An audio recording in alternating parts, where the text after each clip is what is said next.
Ang DMW mga kabrigada tiniyak ang tulong sa pamilyang namatayan dahil sa NAIA Terminal 1 karaming insident.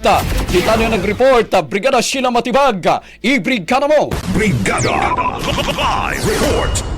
Nagpahayag ng pakikidalamhati ang Department of Migrant Workers o DMW sa mga kaanak ng nasawi sa trahedya sa NAIA Terminal 1 kahapon.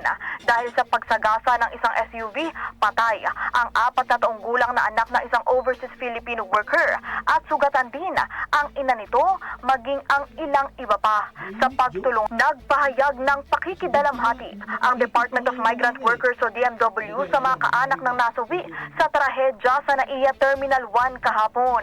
Dahil sa pagsagasa ng isang SUV, patay ang 4 na taong gulang na anak ng isang overseas Filipino worker at sugatan din ang ina nito maging ang ilang iba pa.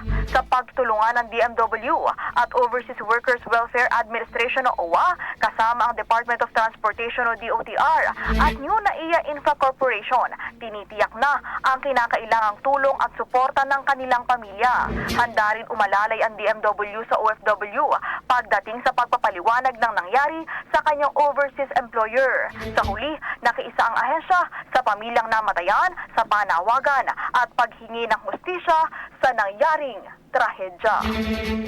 In the heart of changing lives, ako si Brigada Sheila Matibag ng 15.1 Brigada News FM Manila, The Music and News Authority. Ang bahaging ito ay hatid sa atin ng Mom's Love ES1 Capsule. Simulang tuparin ang pangarap ng iyong anak. And stunting now!